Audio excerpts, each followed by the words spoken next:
दोस्तों नमस्कार। आशा है कि आप अच्छे होंगे। आपका दिन खुशी से बीते, आप खूब खाओ पियो। आपको नव वर्ष की बधाई देता हूं और आपकी सेहत, आपकी तंदुरुस्ती, आपके स्वास्थ्य, ये तीनों शब्दों के एक ही माने हैं, हमेशा अच्छा रहे। आप फलो फूलो, आपको आर्थिक अभाव ना हो, आपको खाने पीने की कमी ना हो। इसी आशा के साथ हम इस वीडियो का शुभारंभ करते हैं। आज हमारा जो मूल विषय है, जो मौजू है, मौजू विषय को ही बोलते हैं उर्दू में, वो विषय है कि कुरान के हिसाब से जो अल्लाह की जन्नत है, यानी अल्लाह का स्वर्ग कैसा होगा। और ये सर्वविदित है कि जन्नत में सिर्फ वही जाएगा जो कुरान को मानता है, अल्लाह को मानता है, पैगंबर को मानता है, मिखाइल जिब्राइल फरिश्ते को मानता है। यानी जो मुसलमान है वही जन्नत में जाएगा।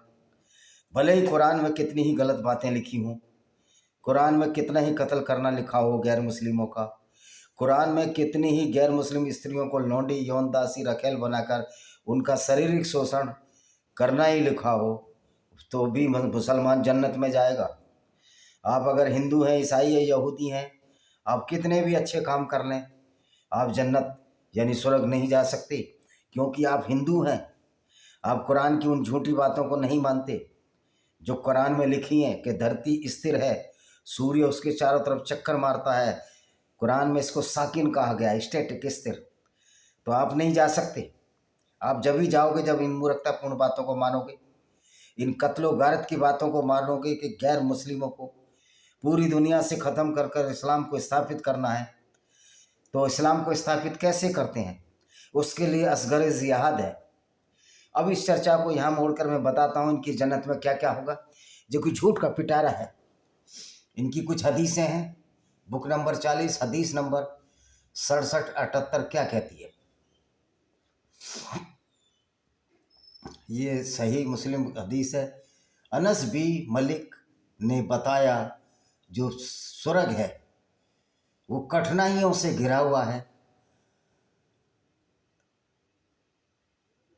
पैराडाइज सराउंडेड बाय हार्डशिप और the hell fire is surrounded by temptation. और नरक की आग उसको चारों तरफ घेरे हुए है, हेल फायर।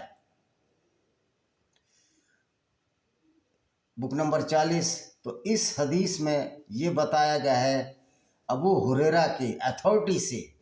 ये बहुत बड़ी श्रृंखला है, चेन ऑफ ट्रांसमिशन है। तो क्या क्या कहती हैं आपको बताते हैं। बुक नंबर 40 नंबर हदीस नंबर 67-80 क्या कहती है। अबू हुरैरा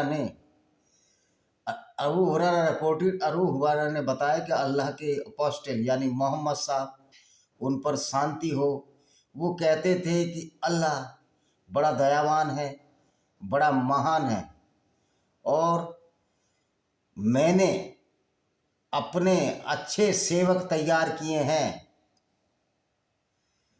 और ऐसे उनके लिए नाक कान बनाए हैं, ईयर एवर हर्ड, और जो सुनते हैं उसको। और कोई भी मनुष्य इस तरह का नहीं बनाया गया। No human heart has even perceived, कोई भी मनुष्य का जो जिसने इसको परसीव किया, but it is testified by the book of Allah. ये अल्लाह की बुक में टेस्टिफाइड है कि मैंने प्रिपेयर्ड किए हैं मेरे ऐसे नौकर, मतलब मुसलमान, which is no eye has been ever seen, जो किसी भी आंखों ने ऐसे लोग नहीं देखे, किसी कानों ने भी ऐसे लोग नहीं सुने। हाँ, वास्तव में अल्लाह ने ऐसे ही तो प्रिपेयर किए हैं अपने बंदे। क्योंकि किसी भी दीन में, किसी भी आइडियोलॉजी में, किसी भी मत में ये नहीं है कि आप दूसरों को सिर्फ इसी बात पर कत्ल कर दो कि वो मुसलमान नहीं है। और कुरान और इस्लाम की एक कंसेप्ट है कि अगर आप मुसलमान हैं तो आप जन्नत जाएंगे ही जाएंगे, लेकिन उसके लिए आपको करना है जिहाद असगर। गैर मुस्लिमों को कत्ल करना है। गैर मुस्लिम अगर मान जाए तो मुसलमान बनाना है।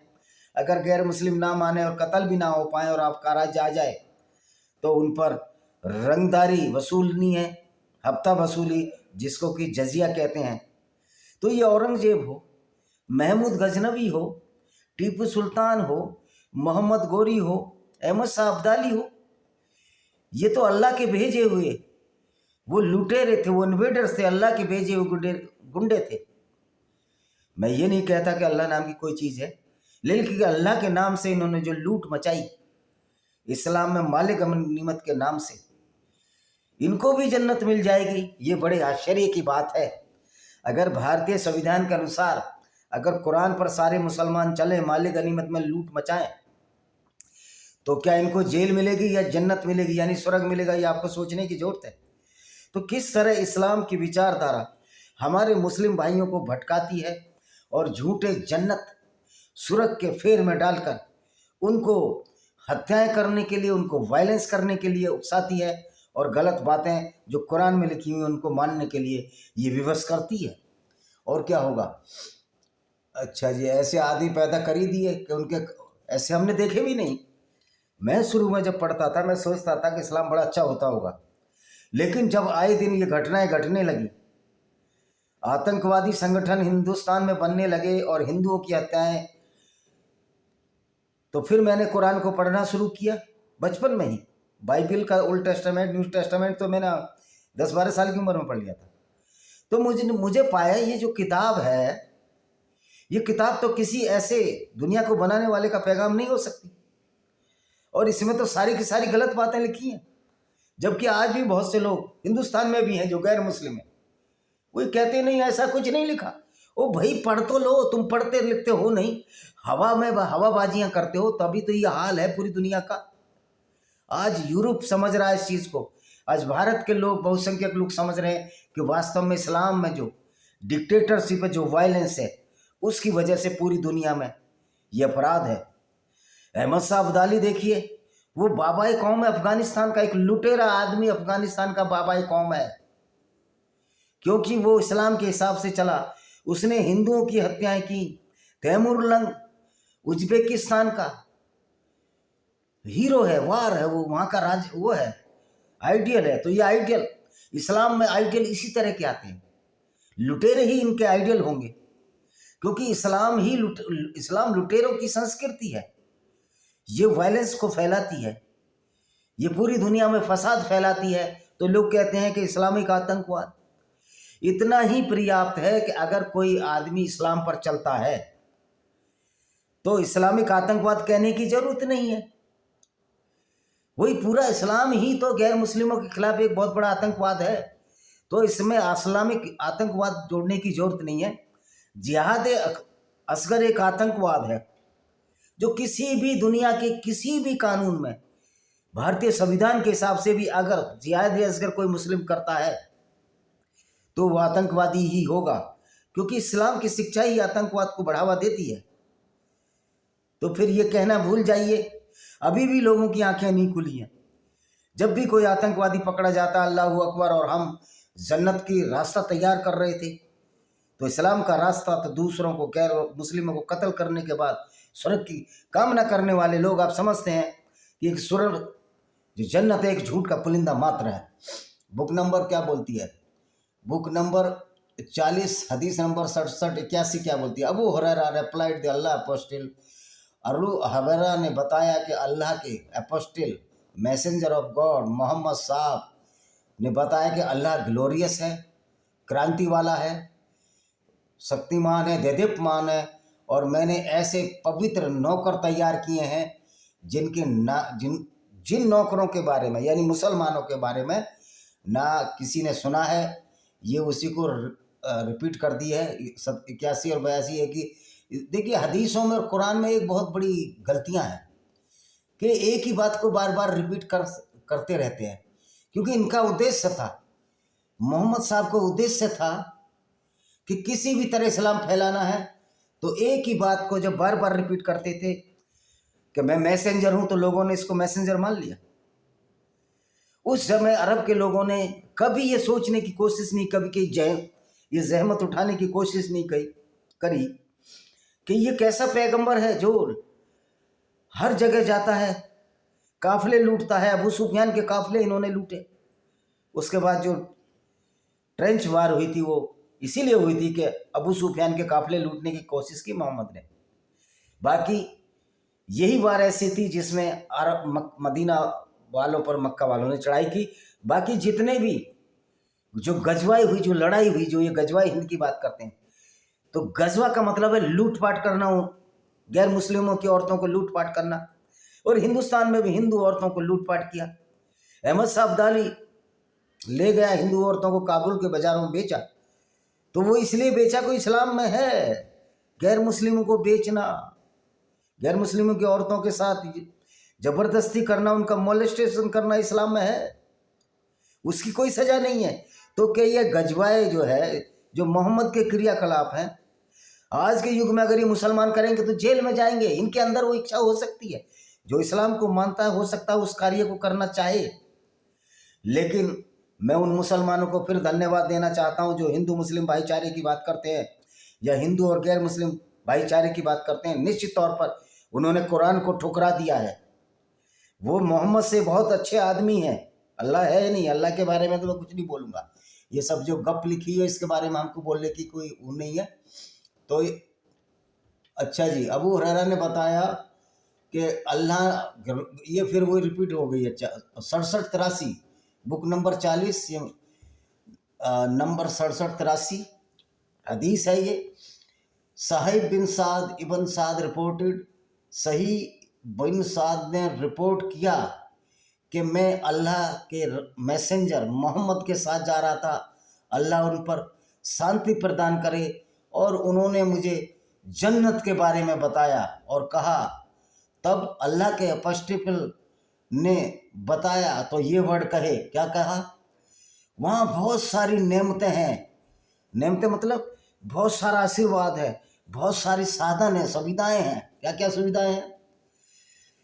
जिसको कि आंखें नहीं दे सकती, आंखें नहीं देख पाई, और कान जिसको सुन नहीं सकते, और कोई भी इंसान ऐसा नहीं है जो हमेशा ऐसा सोचे। जन्नत इस तरह की है, स्वर्ग इस तरह का कि मोहम्मद का जो जन्नत थी वो पेंडोरा था, एक खोखला पिटारा बॉक्स था, एक झूठ था, एक फरेब था, सिर्फ अपने फायदे के लिए कि उस समय उनको किसी भी तरह लूट करनी और इस्लाम फैलाना। क्योंकि मोहम्मद जब मक्का में थे तो ईसाइयों के और यहूदियों के जलसों में शामिल होते थे, पैगंबरों की बात सुनते थे, इसलिए इनके मन में भी आया मुझे पैगंबर बनना है। और जब ये बातें इन्होंने मक्का में फैलानी शुरू की, लोगों ने इनका मजाक उड़ाया, तो ये मदीना चले गए। कोई इन पर अटैक नहीं हुआ मक्का में। अगर मक्का में इनको मारना होता तो यहूदी तो जब ही मार देते। ये कहना कि मोहम्मद को मजबूरी में जाना पड़ा, मोहम्मद को मजबूरी में इसलिए जाना पड़ा कि मोहम्मद की उलझुल बातों का लोग मजाक बनाते तो विश्वास नहीं कर सकते थे, क्योंकि ये एक झूठ का कटोरा है।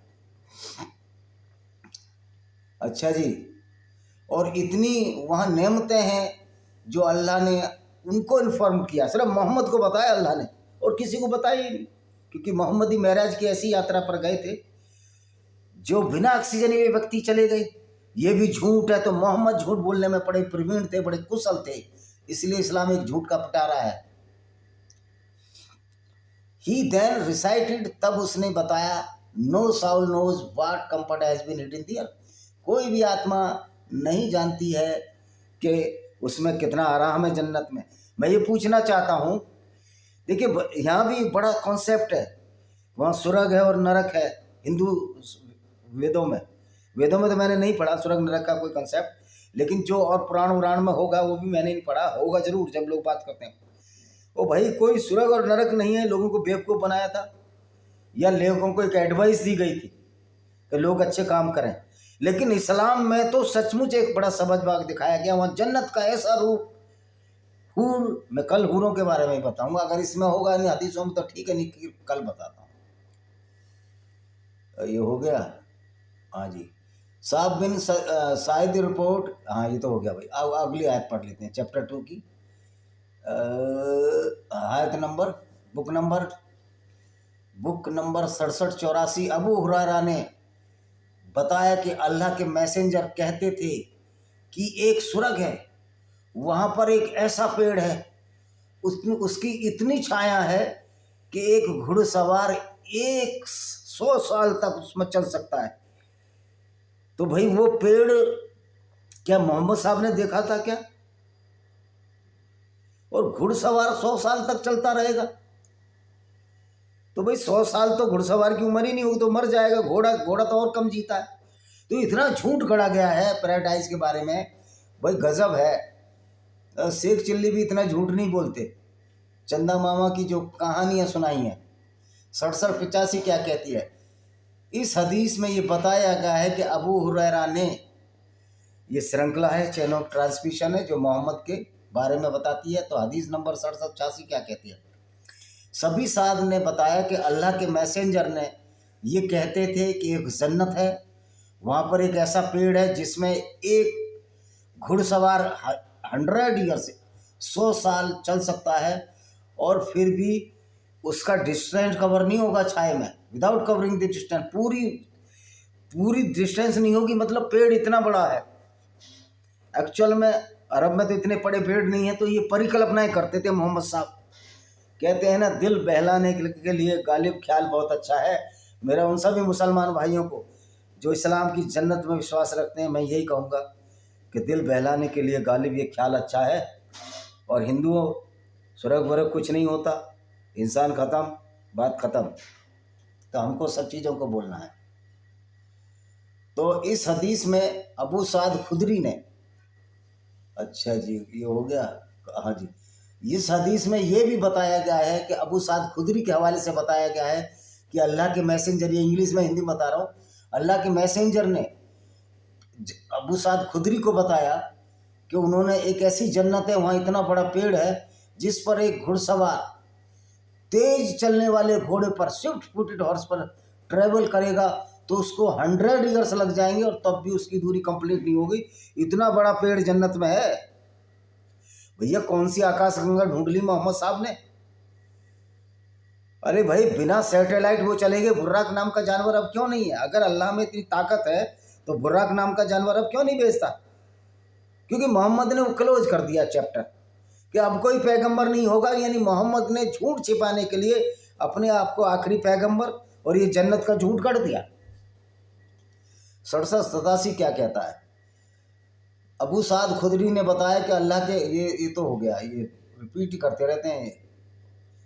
हाँ, अल्लाह के अबू साद अल खुदरी ने बताया कि अल्लाह के मैसेंजर यानी कि पैगंबर साहब कहते थे कि अल्लाह कह सकेगा पैराडाइज का, ओ पैराडाइज में रहने वालों, वो कहेंगे कि हम तेरी सर्विस में खुश हैं क्योंकि अल्लाह की सेवा की। हमने अल्लाह का नाम लेकर जो कत्ल गारत किया गैर मुस्लिमों का, उससे हमको जन्नत मिली, उनको हमको स्वर्ग मिले। यानी कि जन्नत का रास्ता वायलेंस और कत्ल से जाता है, गैर मुस्लिमों को परेशान करने से जन्नत का रास्ता जाता है। जब तक आप जिहाद असगर नहीं करोगे, यानी कि इस्लामिक डिक्टेटरशिप, गैर मुस्लिमों के खिलाफ उनको मुसलमान नहीं बनाओगे, तो जन्नत नहीं मिलेगी। तो जन्नत का रास्ता हिंसा, वायलेंस और झूठ का रास्ता है। अच्छा ये एट द सर्विस बोला, the good of thy hand, उसके हाथ अच्छे हैं अल्लाह के। उन्होंने, वो कहेंगे, क्या कहेंगे, आप क्या खुश हो? अब खुश हो? अल्लाह पूछेगा। ये कहेंगे हम क्यों खुश नहीं होंगे, हे मेरे अल्लाह, तुमने हमको जो दिया है, इतना सारा दिया है, इतने सारे क्रिएचर दिए हैं। वो कहेगा हाउ एवर से मे आई नॉट गिव समथिंग, क्या मैंने तुमको कोई चीज़ नहीं दी? जितना कि तुम चाहते थे उससे भी अच्छा दिया है। और वो कहेंगे ओ लॉर्ड, ओ हमारे खुदा, हम इससे ज़्यादा क्या एक्सेप्ट कर सकते हैं जो तुमने दिया। और वो कहेंगे क्योंकि मैं तुम्हारे प्लेजर के लिए, तुम्हारी खुशी के लिए मैं आपको इतना कुछ दे रहा हूँ, बस आप अल्लाह को नाराज़ ना करो, मुझको नाराज़ ना करो। क्योंकि अल्लाह को नाराज़ करने से वो मुसलमान नहीं रह जाएगा। मुसलमान नहीं रह जाएगा तो लूटपाट नहीं कर पाएगा। माले गनीमत के नाम पे जो इतना लूट मची भारत के मंदिरों में, ये उसी इस्लाम की प्रवृत्ति का हिस्सा था। इस्लाम लूट की इजाज़त देता है उसको, उसमें औरतें लूटने की भी इजाज़त देता है। माले गनीमत नाम का कुरान में भी जिक्र है, उसमें अल्लाह के रसूल का 20% हिस्सा। यानी कि कैसा अल्लाह का रसूल है जो 20% हिस्सा अल्लाह के रसूल को उसमें चाहिए, लूट के माल में से। ये इनकी आयत है, कुरान में आयत है। 5वां हिस्सा यानी 20%। बुक नंबर 40 67 88 क्या कहती है? सही बिन्त साद ने बताया कि अल्लाह के मैसेंजर पैगंबर साहब, ईश्वर उन पर शांति करे, वो paradise inmates of paradise looked upper apartment of paradise, जो नीचे के आसमान जन्नत वाले हैं, स्वर्ग वाले हैं, वो ऊपर के अपार्टमेंट को, पैराडाइज को देखेंगे और ऐसे देखेंगे जैसे कोई ग्रह हो, मतलब आसमान में कोई ग्रह हो। यहाँ भी गप मार दी पैगंबर ने, सूरज चांद तारों पे बोल दिया कि वहीं जन्नत होगी। हम भी मानते हैं ऊपर जन्नत है। ओ भाई, किधर भी जन्नत नहीं, कोई भी ऊपर नहीं है। ये सब घूम रहे हैं गोल गोल गोल गोल, जैसे कमरे में घूमते रहे, कोई ऊपर नीचे नहीं है। नॉर्थ पोल साउथ पोल नीचे पृथ्वी के, फिर भी हम लटके हुए ग्रेविटी से। तो मोहम्मद को ना ग्रेविटी का ध्यान था, ना इंसानियत का ज्ञान था, लेकिन जन्नत का ख्वाब देके कितने गैर मुस्लिमों का कत्ल कराया। उसके लिए मोहम्मद साहब ही दोषी हैं और इनको इतिहास भी क्षमा नहीं करेगा, क्योंकि हिटलर ने तो 50 लाख यहूदी मारे, लेकिन मोहम्मद की इन झूठी शिक्षाओं से, जन्नत के फरीब बाग से करोड़ों लोगों का खून हुआ जो कि इस्लाम को नहीं मानते थे, और आपस में भी ये लड़े शिया सुन्नी के नाम पर। क्योंकि जिस पेड़ में कांटे लगे हों, जैसा फल बोओगे वैसा ही काटोगे, तो आपस में भी लड़ें। निश्चित तौर पर अगर पूरी दुनिया में इस्लाम फैल जाता तो ये दुनिया बचती ही नहीं। फिर शिया सुन्नी के नाम से लड़ते और 72-73 फिरके में एक जन्नत में जाएगा, उसके लिए भी तलवारें चलती। जो आखिरी व्यक्ति आता वो जन्नत आता, और वहाँ कोई जन्नत ना होती, वहाँ कोई इंसान नहीं होते, वो भी भूख से तड़प तड़प कर मर जाता, उसी को खेती उगानी पड़ती, वो भी डॉक्टर भी बनना पड़ता, बीमारी होती। तो जन्नत में डॉक्टरों का भी कोई जिक्र नहीं है, क्योंकि बीमारी नहीं होंगे वालों। तो जन्नत है ही नहीं, वहाँ जाएंगे क्या है?